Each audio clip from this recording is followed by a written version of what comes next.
My name is Nadia, and at 34 years old, I never expected to find myself trembling outside a courthouse, about to face my estranged sister Stephanie for our father's will reading.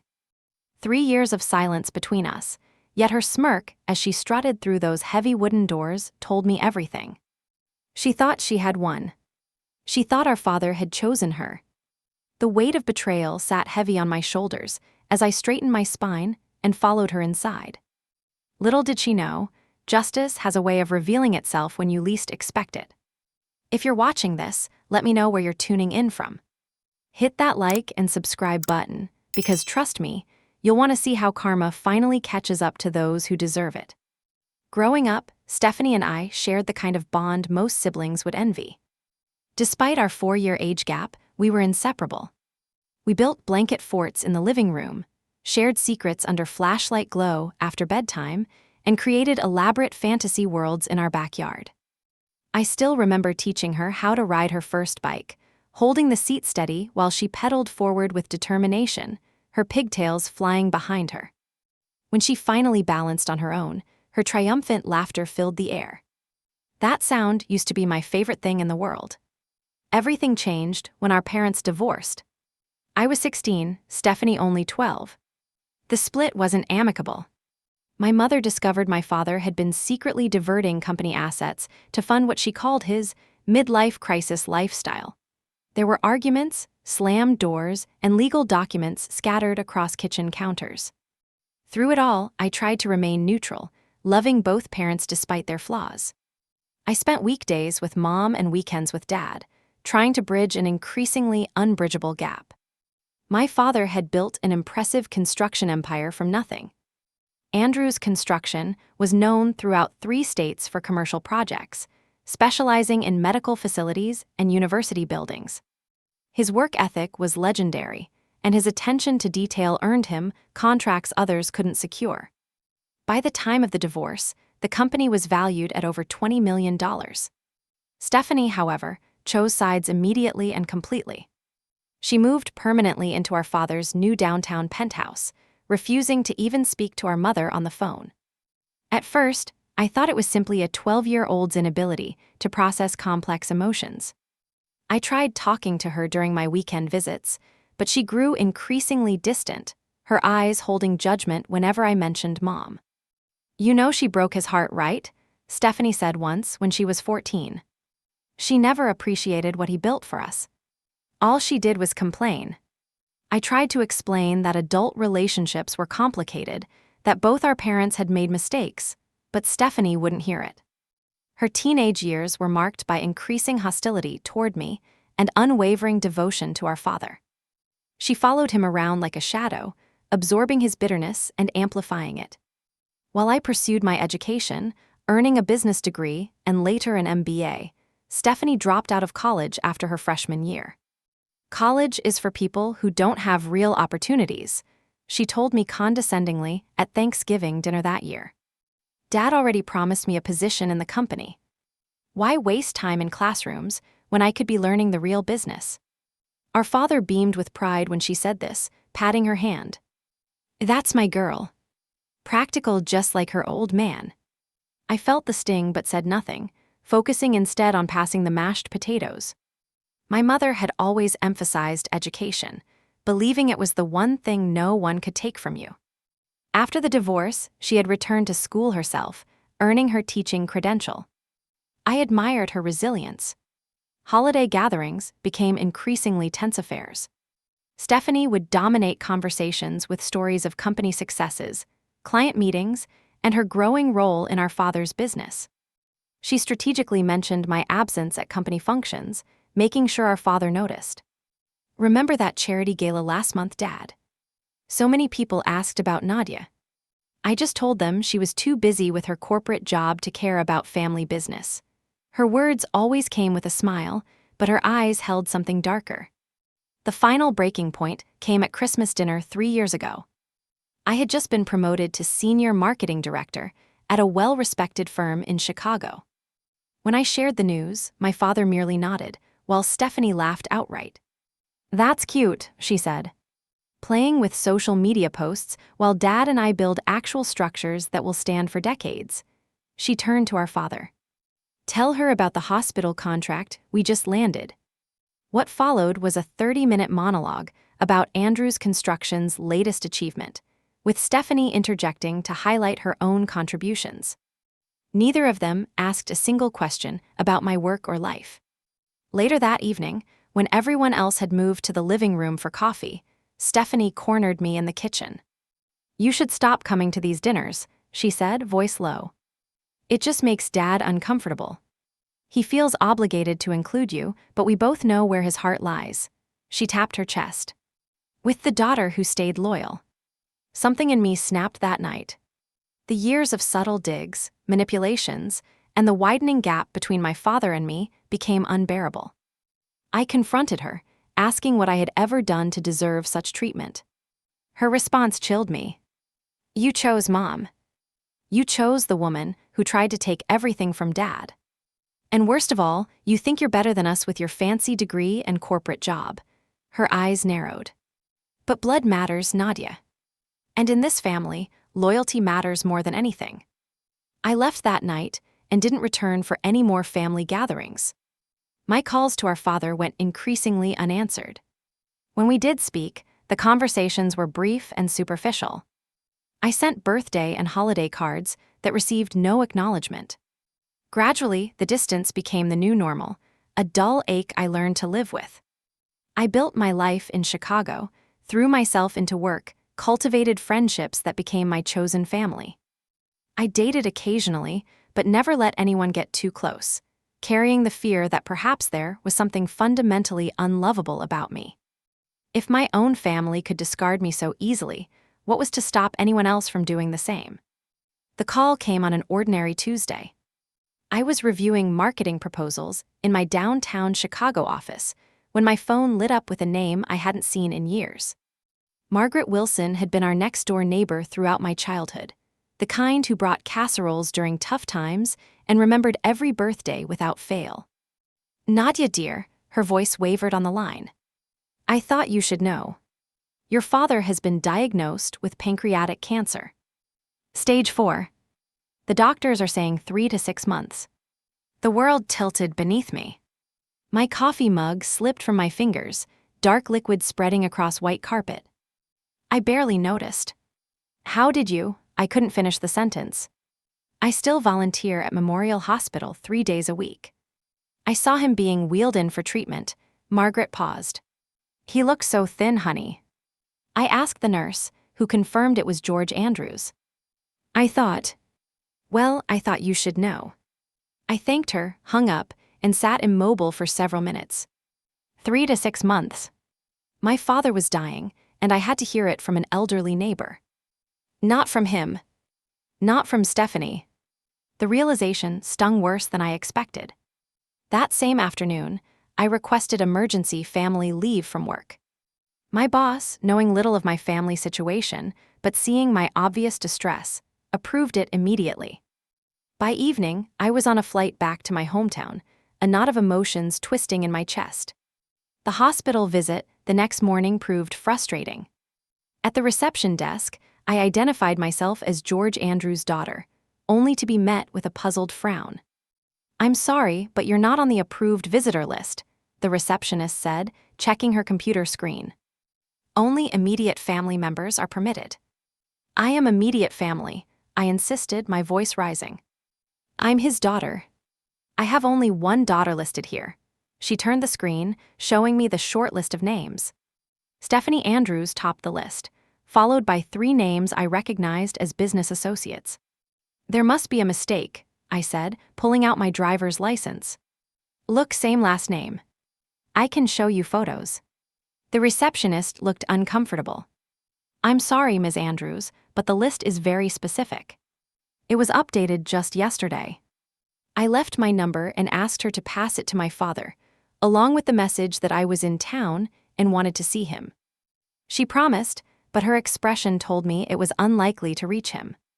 Outside the hospital, I called Stephanie's cell phone. It went straight to voicemail. I texted her. I'm in town. Just heard about Dad. Please let me see him. Hours passed with no response. I checked into a hotel and waited, alternating between pacing the floor and staring at my silent phone. Finally, close to midnight, a text arrived. Dad doesn't want to see you. He's made his feelings clear for years. Respect his wishes for once, instead of making this about yourself.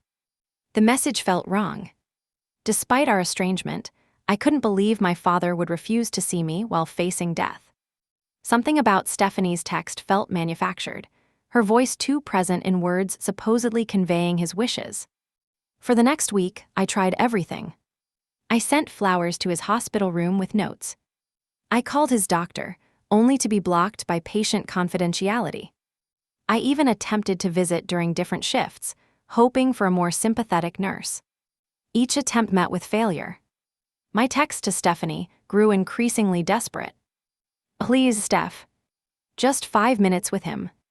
I've flown across the country. Don't do this. Whatever is between us shouldn't affect my chance to say goodbye. Her responses, when they came, were short and cutting. Stop making a scene. Always the drama queen. He made his choice clear. Eventually, I resorted to camping out in the hospital parking lot, watching the main entrance. One afternoon, I spotted Stephanie walking out with a man I recognized as Dad's business partner. I approached them quickly. Stephanie, please, I said, breathless from running. Just let me see him. She turned, her face a mask of annoyance. Are you seriously stalking us now? This is pathetic, Nadia, even for you. He's my father, too. A fact you conveniently remembered only when he's dying. She adjusted her designer handbag. He doesn't want to see you. Accept it and go back to Chicago. The business partner looked uncomfortable, shifting his weight from foot to foot. I should get back inside, he muttered, leaving us alone. Is it you? I asked directly. Are you the one keeping me away from him? Something flickered in her eyes before she regained control. You really can't accept that he made this decision, can you? Always blaming others for your failures. This is exactly why he cut you off in the first place. Before I could respond, she walked away, heels clicking on pavement. I stood there, tears of frustration burning my eyes. Back at my hotel room, I fell into a deep depression. I called my therapist in Chicago, who helped me through an emergency session. You've done everything you can, she reminded me gently. At some point, you need to protect your own mental health. But what if he dies without knowing how much I still love him? I asked, voice breaking. Write him a letter, she suggested. Pour everything into it. Whether or not he reads it, you'll know you said what needed saying. That night, I wrote for hours. I told him about my life in Chicago, my career achievements, my hopes and dreams. I wrote about childhood memories I treasured. I acknowledged the distance between us without placing blame. Most importantly, I told him I loved him, had always loved him, and forgave any past hurts. I hand-delivered the letter to the hospital the next morning, using a kind-looking nursing assistant who promised to put it directly into my father's hands. A week passed before I received a response. It came via email, a cold medium for such an important exchange. Nadia, I received your letter. While I appreciate the sentiment, some things cannot be undone. The choices you've made over the years speak louder than words written when facing mortality. I wish you well in your life, but I've made my peace with our situation. Please respect that. George Andrews. The formal tone, the third-person signature, even the email format itself felt wrong. My father had always called me Natty or Sweetheart, never my full name. He avoided technology whenever possible, preferring handwritten notes for important matters. This response felt crafted by someone else, filtered through another's perspective. I wondered if he had ever seen my letter at all. 2 more weeks passed. I returned to Chicago, knowing I had done everything possible to reach him. I resumed work but moved through days in a fog, waiting for news I dreaded. It came via email on a Sunday morning, not even a phone call. The message was short and impersonal. George Andrews passed peacefully last night. Funeral services will be held Wednesday at First Presbyterian. Family viewing Tuesday evening. The sender was Stephanie's executive assistant at the company, not even Stephanie herself. I booked another flight, packed another bag, and prepared to say goodbye to a father who had slipped away without reconciliation. The weight of unresolved grief settled around my shoulders like a heavy cloak as I boarded the plane, wondering what awaited me at a funeral where I would likely be treated as an unwelcome outsider rather than a grieving daughter. The funeral home stood solemn against the gray October sky, its red brick facade and white columns a picture of dignity. Inside, flower arrangements in somber tones filled the entry hall, along with enlarged photos of my father throughout his life. I noticed immediately that none of the photos included me, though several featured Stephanie at various ages, always at our father's side. I arrived early, hoping for a moment of privacy with my father before others filled the room. The funeral director, a thin man with compassionate eyes, led me to the viewing room. "The family is in the private lounge," he mentioned. "Shall I let them know you've arrived?" "No," I said quickly. "I'd like a few minutes alone first." My father lay in an expensive mahogany casket, looking peaceful but diminished. Cancer had stolen the robust man from my memories, leaving behind a shell that barely resembled him. I approached slowly, placing my hand gently on his. "I'm sorry we didn't get to talk," I whispered. "I hope you found my letter. I hope you knew how much I loved you." The moment of intimacy was shattered by the sound of doors opening. Stephanie entered with an entourage of business associates and friends I barely recognized. She wore an impeccably tailored black dress, her grief on theatrical display with dramatic sighs and a handkerchief clutched visibly in manicured fingers. Her eyes found mine, narrowing slightly before she turned away to accept condolences from the growing crowd. She positioned herself at the head of the casket, establishing her place as chief mourner, while I was effectively pushed to the periphery. Throughout the evening viewing and the next day's service, Stephanie performed grief like a professional actress. Her eulogy was a masterclass in selective memory, portraying herself as the devoted daughter who had sacrificed everything to support our father's legacy. She mentioned me only once, referring to other family members, who unfortunately grew distant in recent years. I sat in the second row, not even granted a place with immediate family in the front.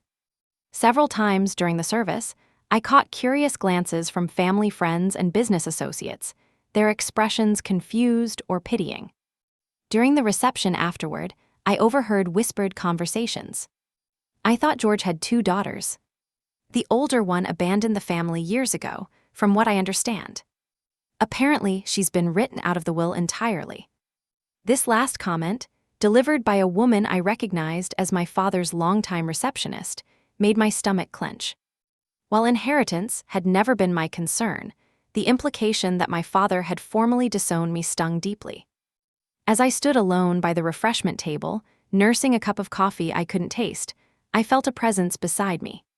Stephanie had approached, her public smile firmly in place though her eyes remained cold. "You made quite the entrance," she said quietly. "Always needing to be the center of attention." "I came to say goodbye to our father," I replied, keeping my voice level. "Funny how you suddenly remembered him when the end was near." She adjusted her necklace, a pearl pendant I recognized as having belonged to our grandmother. "Too little, too late, wouldn't you say?"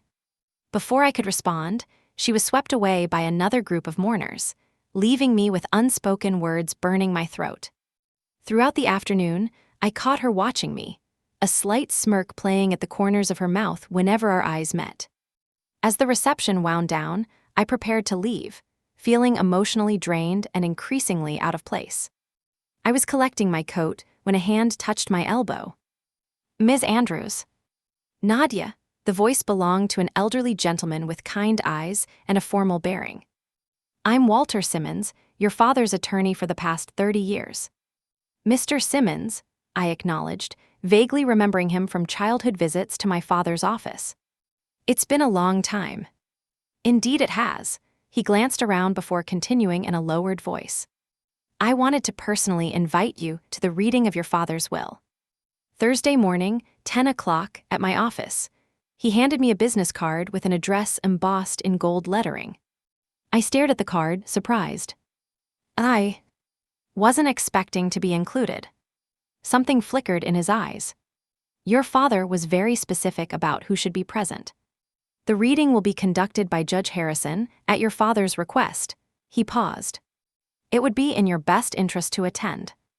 Across the room, I noticed Stephanie watching our interaction, her expression darkening. She excused herself from her conversation and began moving toward us. Thank you, I said quickly, slipping the card into my purse. I'll be there. Mr. Simmons nodded and moved away just as Stephanie reached us. What did Walter want? She demanded, her public persona slipping momentarily. Just offering condolences, I replied, unwilling to share the invitation. Her eyes narrowed suspiciously. He's always had a soft spot for you. Inappropriate, really, given your abandonment of the family business. She smoothed her dress. The will reading is on Thursday, by the way. Though I doubt your presence is required. Actually, I've been invited, I said, unable to resist the small satisfaction of surprising her. Her face tightened momentarily before she forced a laugh. Well, that's Walter being thorough, I suppose. A formality only. She leaned closer, dropping her voice. Don't get your hopes up, Nadia. Dad and I had plenty of discussions about his legacy. He was very clear about who deserved to carry it forward. With that parting shot, she rejoined her group of supporters, leaving me with a decision to make. Part of me wanted to skip the will reading entirely, to return to Chicago and leave this toxic environment behind. What did material inheritance matter compared to the relationship I'd lost? But something in Walter Simmons' manner, the deliberate way he'd sought me out, suggested there might be more to the story. After returning to my hotel room that night, I sat on the edge of the bed, turning his business card over in my hands repeatedly, weighing my options. After an hour of internal debate, I made my decision. I would attend the will reading, not out of hope for inheritance, but to honor what seemed to be my father's explicit wish for my presence. Whatever Stephanie believed about our father's feelings toward me, he had made sure I would be there for this final family gathering. I set an alarm for Thursday morning and tried to sleep, my dreams filled with my father's face and unanswered questions about what his final message to me might be. Wednesday passed in a blur of anxiety and preparation. I called my best friend Tara back in Chicago, who listened patiently as I cycled through every possible scenario awaiting me at the will reading. What if she's right, Tara? I asked, pacing my hotel room. What if he really did cut me out completely? Then you'll know where you stand and can move forward, Tara replied practically. But what if she's wrong? What if your father had something else in mind? I don't even know what I'm hoping for, I admitted. It's not about money. It's about, I don't know, validation. Some sign that he still considered me his daughter despite everything. Just go in with an open mind, Tara advised. And remember that whatever happens, it doesn't define your worth. That evening, I deliberated over what to wear, finally settling on a navy blue dress that struck the right balance between respectful and confident. Professional without being cold. I wanted to present myself with dignity, regardless of what awaited me. Sleep eluded me that night. I tossed and turned, remembering moments with my father, teaching me to ride a bike, his proud face at my high school graduation, the increasing distance in his eyes during my college years as Stephanie's influence grew. I wondered which version of him had written his final wishes. Thursday morning dawned clear and crisp. I woke early after fitful sleep, showered, and dressed with deliberate care. I applied minimal makeup, just enough to hide the dark circles under my eyes. My hair went into a simple bun, neat and understated. Looking in the mirror, I barely recognized the woman staring back at me, her eyes holding a mix of dread and determination. I left the hotel with plenty of time to spare, deciding to drive myself rather than take a taxi. The familiar streets of my hometown passed by my window, each one triggering memories of a life that now felt like it belonged to someone else. Simmons' legal offices occupied the top floor of a modest but elegant building downtown. I parked in the visitor's lot and sat for several minutes, gathering my courage. The dashboard clock read 9:30, giving me time to compose myself before facing whatever waited upstairs. As I crossed the parking lot, a familiar figure emerged from the building's side entrance. Patricia Miller had been my father's executive secretary for over 20 years, a kind woman who always kept candy in her desk drawer for Stephanie and me when we visited our father's office as children. "Nadia," she hurried over, her face lighting with genuine warmth. "Oh, it's so good to see you, dear." She embraced me tightly, the scent of her familiar floral perfume instantly transporting me back in time. "Patricia," I returned her hug. "It's been too long." She held me at arm's length, examining my face. "You look just like your mother." Her expression grew serious. "I'm so sorry about your father. And everything else." "Everything else?" She glanced around nervously. "I shouldn't say more." "Not here," she squeezed my hand. "Just know that appearances can be deceiving." "Your father," she paused. "He wasn't always well these past few years. Especially near the end." Before I could ask what she meant, the sound of car doors slamming captured our attention. A sleek black SUV had pulled up to the building's entrance. Stephanie emerged from the back seat, followed by two men I recognized as company executives, and a woman I didn't know, possibly a personal assistant based on how she hurried to keep pace with my sister while balancing a leather portfolio. Stephanie spotted us immediately. Even from a distance, I could see her eyes narrow as she took in the friendly tableau of Patricia and me. "I should go," Patricia whispered. "I'm expected upstairs." "But Nadia," she hesitated. "Keep an open mind today." She hurried inside as Stephanie and her entourage approached the building. I remained rooted to my spot, unwilling to enter alongside them and endure an uncomfortable elevator ride. From the corner of the parking lot, an older sedan pulled in, and I recognized Thomas Gardner, my father's longtime friend and fishing buddy. He spotted me and waved, parking quickly and walking over. "Nadia Andrews," he said warmly, taking my hand. "Last time I saw you, you were heading off to college. Look at you now." "Mr. Gardner," I smiled genuinely for the first time that day. "Are you here for the reading?" He nodded, his expression turning serious. "Your father and I had some business matters to resolve. Plus, he asked me specifically to be here." He glanced toward the building entrance where Stephanie had disappeared inside. "Quite the procession your sisters assembled." Always did have a flair for the dramatic. We walked together to the building, his steady presence beside me a comfort. In the elevator, he chatted about neutral topics, seemingly understanding my need for distraction. When the doors opened on the top floor, the scene that greeted us was tense.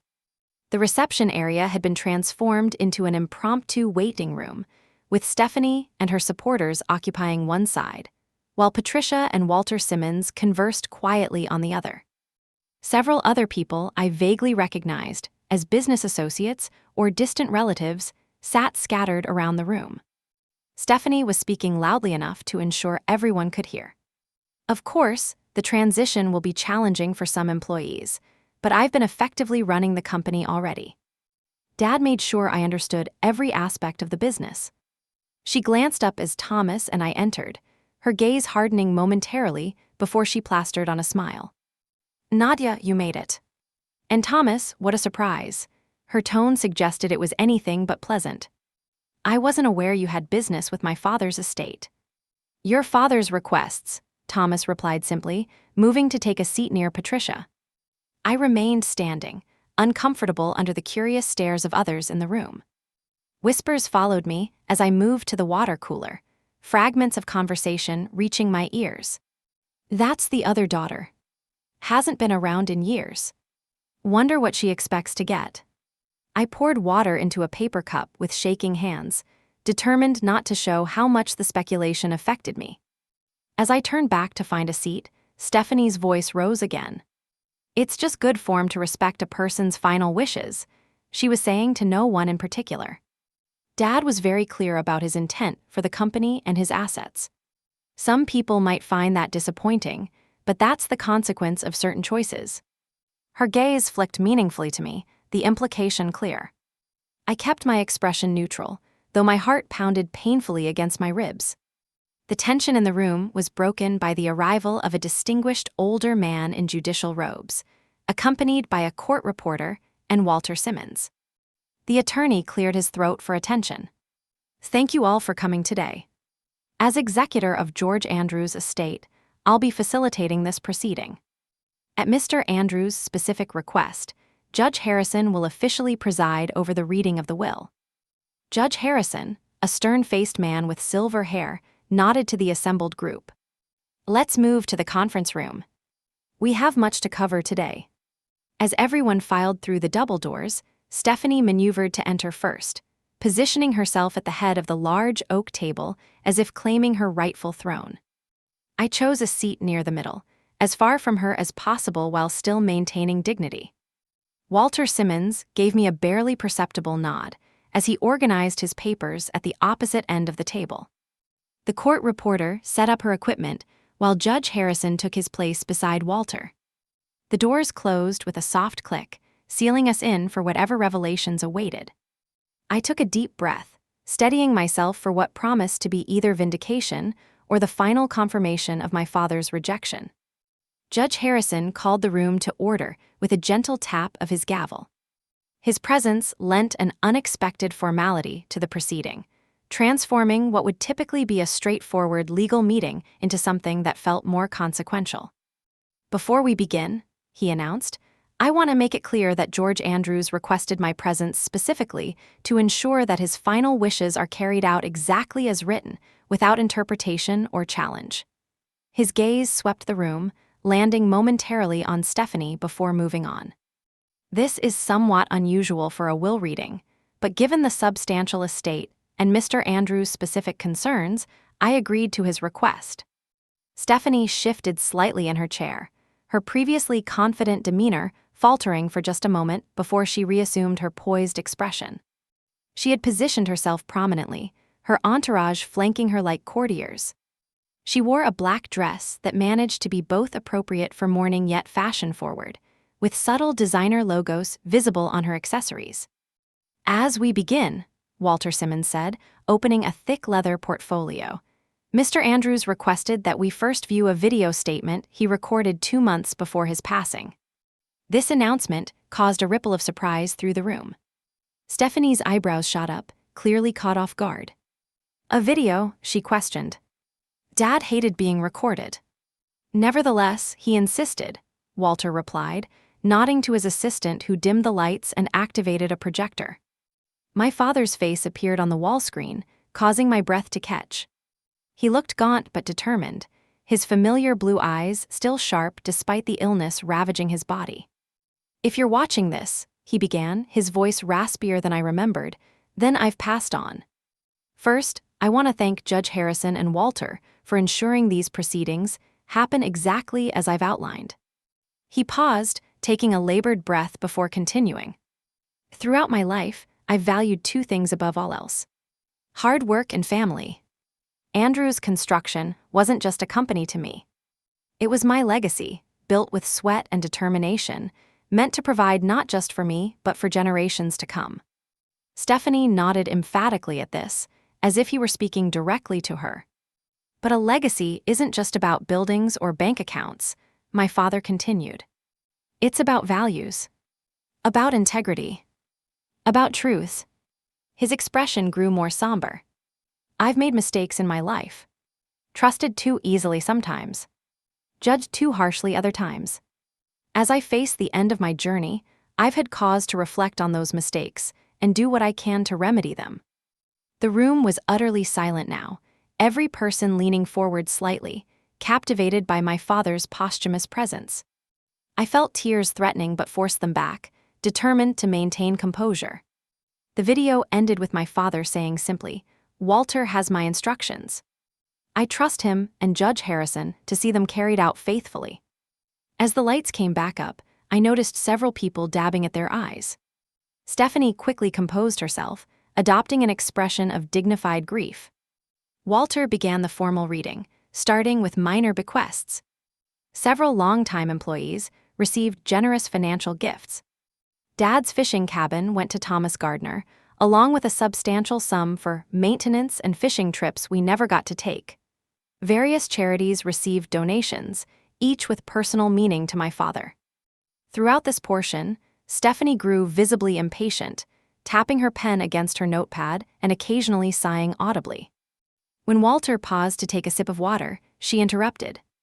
These details could have been handled privately, Walter. Perhaps we could move on to the substantive portions of the estate. Her tone was polite but insistent. Judge Harrison cleared his throat. Ms. Andrews, we will proceed as your father instructed. Each bequest, regardless of size, deserves proper acknowledgement. Stephanie's smile tightened, but she nodded acquiescence. As Walter continued reading, her gaze shifted to me, eyes narrowing calculatingly. I find it interesting that some people show up only at the end, she said, her voice carrying despite the ostensibly private nature of her comment to her assistant. When there might be something to gain. Several heads turned in my direction. I kept my eyes forward, refusing to engage. My sister always had a talent for timing her appearances, Stephanie continued, louder now. Remember when Dad won that major hospital contract? Suddenly she was calling daily. Then disappeared again when the novelty wore off. Ms. Andrews, Judge Harrison interrupted firmly. These proceedings are not the appropriate venue for family disputes. Please reserve your comments. Rather than being chastened, Stephanie seemed emboldened by the attention. As Walter resumed reading, she began whispering audibly to those around her, fragments designed to reach my ears. Abandoned him during chemo. Never even called when he was in the ICU. Broke his heart repeatedly. Each comment struck like a physical blow, especially knowing they were distortions of the truth. I had tried desperately to reach him during his illness. Had been systematically blocked at every turn. The unfairness of her narrative made my hands shake where they rested on the table. When Walter finally reached the portion addressing Andrew's construction and the bulk of the estate, Stephanie straightened in her seat, her expression turning triumphant. She caught my eye across the table and mouthed silently, "You get nothing." Regarding Andrew's construction and the remainder of my estate, Walter read, I have given this matter considerable thought, particularly in recent months. Stephanie nodded confidently, adjusting her posture as if preparing to receive a crown. Before I state my decisions, Walter continued, I must address certain discoveries made during my final illness. The atmosphere in the room shifted subtly. Walter exchanged a glance with Judge Harrison, who nodded gravely. This is where I must interrupt the direct reading, Walter said, setting down the document. George instructed me to explain certain facts before proceeding.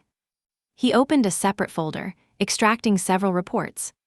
During the final months of his illness, George Andrews commissioned a confidential audit of company finances, prompted by certain irregularities he had noticed even in his diminished capacity. Stephanie's smile faltered slightly. What irregularities? I managed the books myself.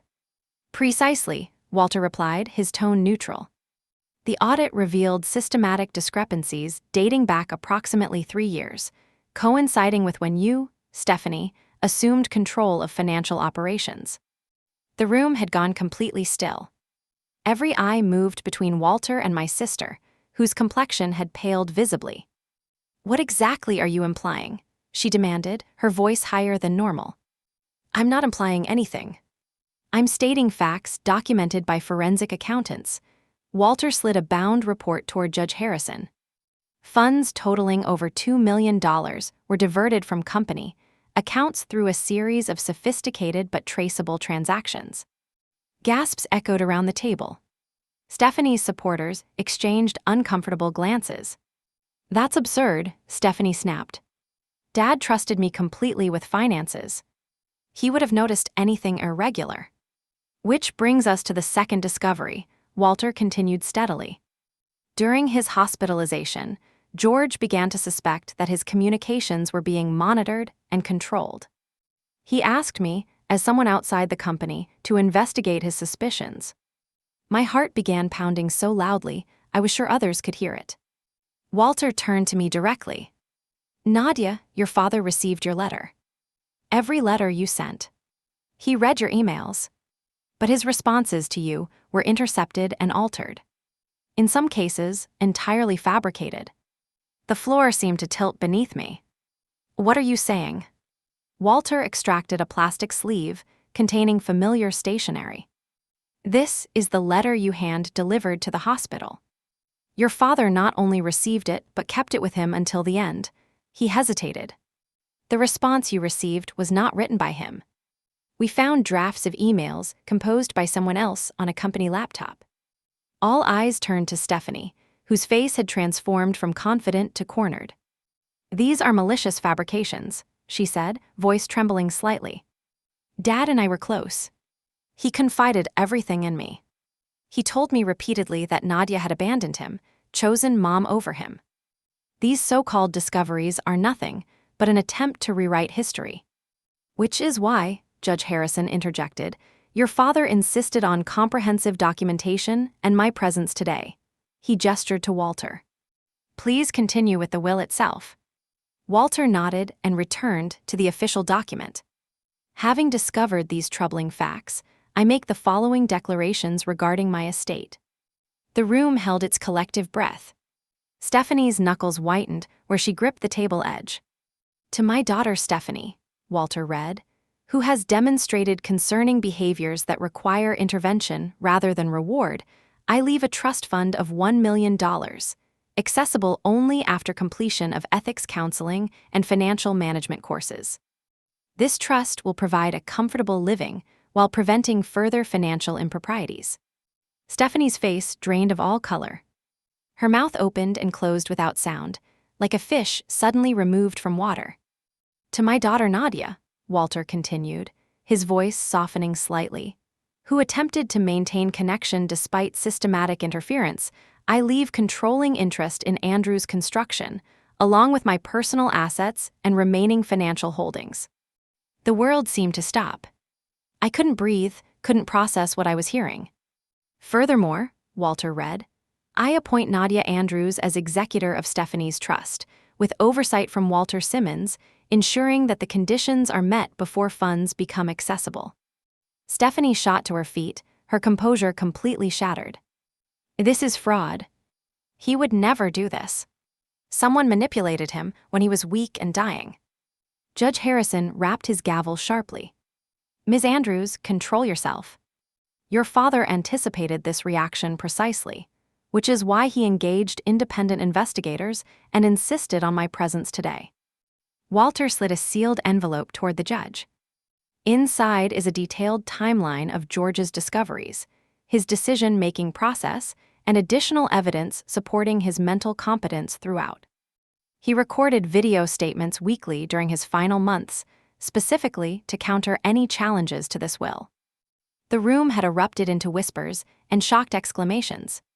Stephanie's supporters looked deeply uncomfortable, several edging their chairs away from her. "I demand to see those videos," Stephanie insisted, her voice cracking. "I have a right to verify their authenticity."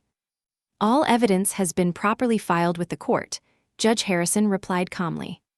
"Your attorney can submit formal requests through appropriate channels." I sat frozen, unable to fully process what was happening. The revelation that my father had not rejected me, had in fact been trying to reach me while I believed he wanted nothing to do with me, was overwhelming. Years of hurt and confusion collided with this new reality, leaving me speechless. Stephanie turned to me, her face contorted with fury and panic. "You did this somehow. You always were jealous of my relationship with Dad. You couldn't stand that he loved me more, so you poisoned him against me at the end." "That's enough," Thomas Gardner stood suddenly. "George confided his suspicions to me months ago. He asked me to watch over Nadia after he was gone, knowing what would happen here today. He looked at me kindly. He loved you very much, Nadia. He was heartbroken thinking you had given up on him, until he began putting the pieces together." Stephanie's face crumpled, the facade finally breaking completely. "He was confused. The medication. The cancer. He wasn't thinking clearly." "The documentation proves otherwise," Walter said firmly. "Multiple doctors certified his mental competence. Every decision was sound, reasoned, and extensively documented." As the full implications dawned on her, Stephanie grabbed her purse and rushed from the room, her supporters left awkwardly behind. The door slammed behind her, leaving a ringing silence. Judge Harrison cleared his throat. "We'll take a brief recess. Ms. Andrews, Nadia, I believe you could use a moment to process this information." I nodded mutely, still unable to form words as the room gradually emptied, leaving me alone with the knowledge that everything I had believed about my father's feelings toward me had been a carefully constructed lie. The conference room had emptied quickly after Stephanie's dramatic exit, leaving me alone with my thoughts. Judge Harrison had suggested a 30-minute recess, but I couldn't move from my chair. The documents Walter had presented sat in neat stacks across the table, physical evidence of a truth so painful, and yet so vindicating that I couldn't fully process it. My father hadn't rejected me. He hadn't chosen Stephanie over me. He had been systematically deceived, just as I had been. The door opened quietly, and Walter Simmons entered, carrying a small wooden box. "Nadia," he said gently, "there's something else your father wanted you to have." Privately, he placed the box before me and sat in a chair nearby, his kind eyes watching me carefully. "This might help answer some of your questions." The box was crafted from polished walnut, my father's favorite wood. His initials were inlaid in the top, in mother of pearl. I recognized it immediately as his prized possession, a box that had sat on his desk for as long as I could remember. He had always kept special mementos inside, things too valuable to be displayed openly. With trembling fingers, I lifted the lid. Inside lay a leather-bound journal and a sealed envelope with my name written in my father's distinctive handwriting. He began keeping this journal when he first suspected something was wrong, Walter explained. At first, he attributed his confusion to medication and illness. But over time, he began documenting discrepancies, things that didn't add up.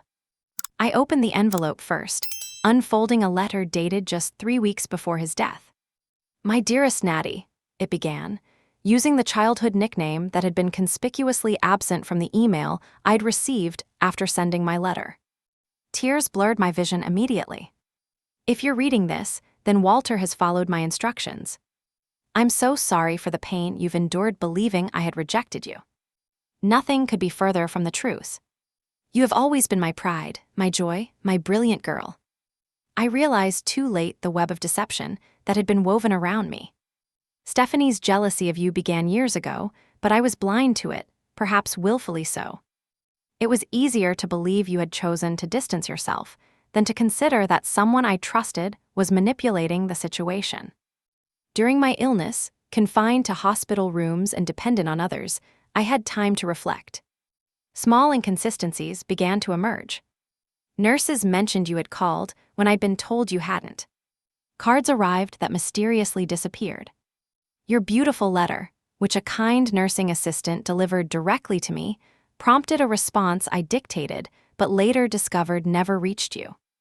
The hardest truth to accept was Stephanie's betrayal. Financial irregularities, I noticed even in my diminished state, led me to request a discreet audit. What they uncovered went beyond simple mismanagement to deliberate fraud. More painful still was evidence that Stephanie had systematically intercepted our communications for years, fostering the estrangement between us. She controlled what information reached me, particularly during my illness when I was most vulnerable. I cannot undo the lost years or heal the hurt you've suffered believing your father had stopped loving you. Please know that was never true, not for a single moment. My greatest regret is not seeing through the deception sooner. The company is yours now, along with everything else. Not because Stephanie proved unworthy, but because you always were worthy. Your integrity, your compassion, your brilliant mind, these are the qualities I wanted leading my legacy. I love you, Natty. I always have. I always will. Dad. Tears flowed freely down my face as I clutched the letter. Walter discreetly pushed a box of tissues toward me, then stepped outside to give me privacy. I opened the journal with shaking hands, finding page after page of my father's familiar handwriting, growing shakier as the dates progressed and his illness advanced. The entries documented his growing suspicions, Small incidents that seemed minor in isolation, but formed a damning pattern when viewed together. Nurse mentioned Nadia called again today. Stephanie said she hasn't called in weeks. Found a birthday card from Nadia behind my dresser.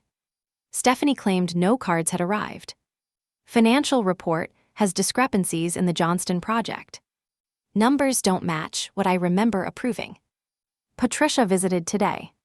Seemed surprised when I mentioned not hearing from Nadia. Said she was certain Nadia had been trying to reach me repeatedly. The entries grew more deliberate, more investigative, as my father's suspicions solidified into certainty. Asked Walter to check into company finances without alerting Stephanie. Requested hospital security footage of visitors. Need to see who's been intercepting my mail. The final entries were the most heartbreaking, documenting his race against advancing illness to set things right. Met with Judge Harrison today. Explained my concerns about will being contested. He agreed to oversee personally. Security footage confirmed my worst fears. Stephanie took Nadia's letters from my room while I was in treatment. Changed my will today. Pray I have time to make this right. His final entry, dated just 5 days before his death, read simply, "My greatest regret is the time lost with Nadia. My greatest hope is that she'll know the truth before too long. That she'll know her father never stopped loving her, not for a single day." I closed the journal, overwhelmed by grief and vindication in equal measure. The father I had loved, had mourned not just in death but in what I perceived as his rejection, had never stopped loving me. He had fought through pain and medication and advancing illness to uncover the truth and set things right. A soft knock at the door preceded Walter's return. "Judge Harrison is ready to resume when you are," he said gently. "There are still some formal matters to address." "She stole years from us," I said, my voice raw with emotion. "Years we can never get back." Walter nodded solemnly. "Your father came to that realization in his final months. It drove him to ensure the truth would come out, even if he wasn't here to see it." "What happens to her now?" I asked. "Legally, I meaned. The financial improprieties are well documented. Your father chose to address them through the conditions of her inheritance rather than criminal charges. He felt that was more merciful." Walter paused.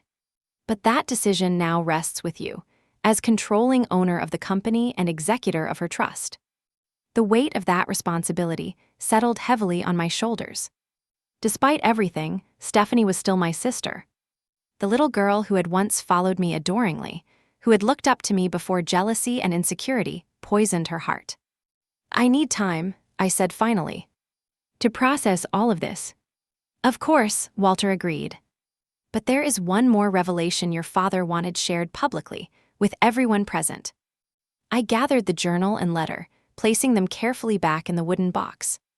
"Then let's finish what he started." When we returned to the conference room, everyone had reassembled except Stephanie. Her supporters sat awkwardly, clearly uncertain of their position now that their patron had been exposed. Judge Harrison called the room to order.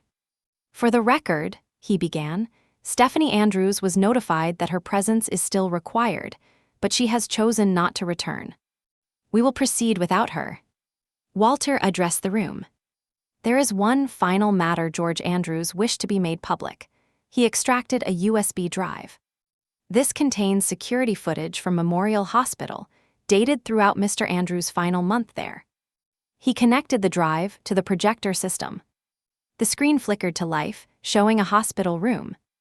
My father lay sleeping in the bed while a figure moved around the room, searching through drawers and personal effects. The timestamp showed 3:17 a.m. As the figure turned toward the camera, Stephanie's face became clearly visible. She extracted what appeared to be letters and cards from my father's personal belongings, shoving them into her purse before checking his IV drip and leaving quietly. Multiple clips played in sequence, each showing similar scenes. Stephanie intercepting a flower delivery, removing the card.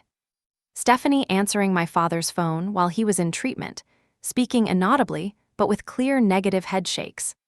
Stephanie removing my handwritten letter from his nightstand while he slept. The final clip showed her at his computer, typing what I now realized must have been the cold email response I had received, the one that had crushed my last hope of reconciliation. As the footage ended, shocked murmurs filled the room. Thomas Gardner shook his head sadly. Patricia wiped tears from her eyes. The executives who had flanked Stephanie earlier now stared at the table, unwilling to meet anyone's gaze. George Andrews discovered this footage approximately 3 weeks before his passing, Walter explained. It confirmed suspicions that had been growing during his illness. He immediately began making changes to his will and documenting everything to ensure the truth would be known.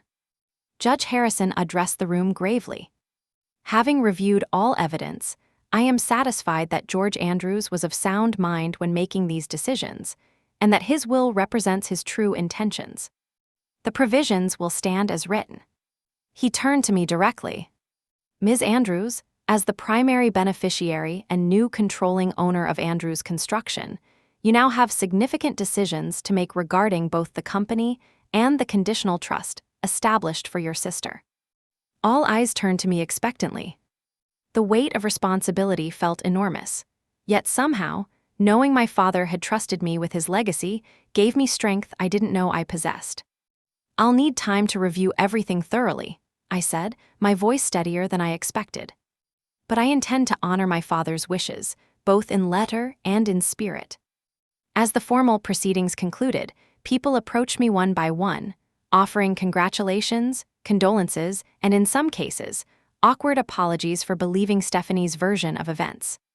Through it all, I felt strangely detached, still processing the enormous shift in my understanding of the past several years. Thomas Gardner was the last to leave, pausing to place a supportive hand on my shoulder. Your father was so proud of you, Nadia. Even when he believed you had chosen distance, he would show me articles about your career accomplishments, your community work in Chicago. His love never wavered.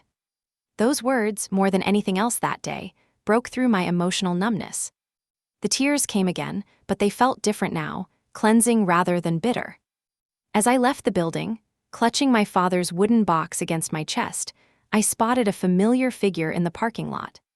Stephanie stood beside her car, her confident posture replaced by something smaller, more desperate. When she saw me, she straightened, but made no move to approach. We locked eyes across the distance, two sisters who had once shared everything, now separated by a gulf of betrayal that seemed impossible to bridge. In her eyes, I saw anger, fear, and something else I couldn't immediately identify. Perhaps regret, though whether for her actions or merely their discovery, I couldn't tell. I turned away, not yet ready for that confrontation. There would be time for decisions about Stephanie's future, about the company, about all the complications that awaited me. For now, I needed to grieve the father I had actually had, not the one I had been led to believe had rejected me. I needed to honor the truth he had fought so hard to reveal. The weeks following the will reading passed in a blur of paperwork, meetings, and difficult decisions. I extended my leave of absence from my marketing position in Chicago, renting a small apartment in my hometown to deal with my father's estate and the company he had left in my care. Andrews Construction occupied a sprawling modern building on the outskirts of town, its glass and steel facade a testament to my father's forward-thinking design philosophy. My first visit as the new owner was intimidating, to say the least. Patricia met me at the entrance, her warm presence a balm for my nerves. "They're waiting in the main conference room," she said, guiding me through hallways where employees stopped to stare curiously. "Word has spread about the will reading, but they're anxious to hear directly from you." The executive team, minus Stephanie, rose as I entered. Some faces I recognized from childhood visits to my father's office. Others were new to me. Their expressions ranged from cautiously optimistic to openly skeptical. "Thank you for coming," I began, taking the seat at the head of the table that had once been my father's. "I know this transition wasn't what most of you expected." Frank Miller, the chief operations officer who had worked alongside my father for 20 years, spoke first. "To be honest, Ms. Andrews, many of us had concerns about the company's direction under Stephanie's management.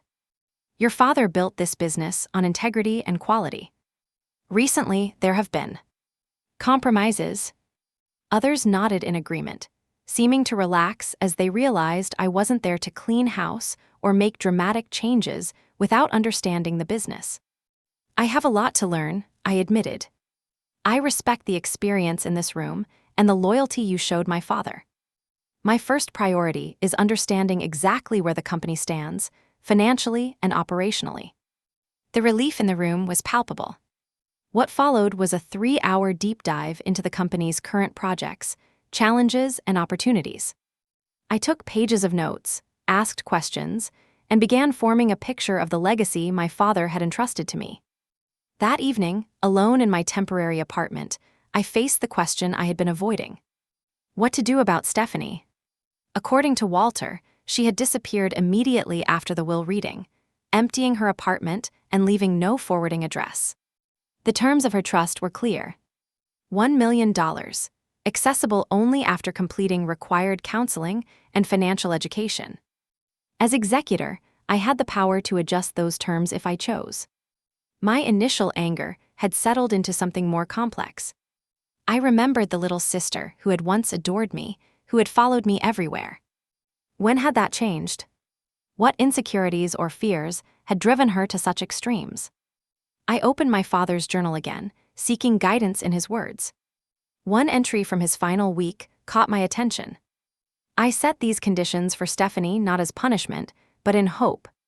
Money without guidance would only enable her worst impulses. Perhaps with proper help, she might find her way back to the sweet girl she once was. I hope Nadia will understand this intention. After much reflection, I made my decision. I would honor the conditions my father had set, neither increasing the punishment nor removing the guardrails he had thoughtfully established. The trust would remain available when Stephanie was ready to meet its terms, a door left open for healing if she chose to walk through it. My next challenge was determining my own path forward. Andrew's construction was now mine, but my life and career were in Chicago.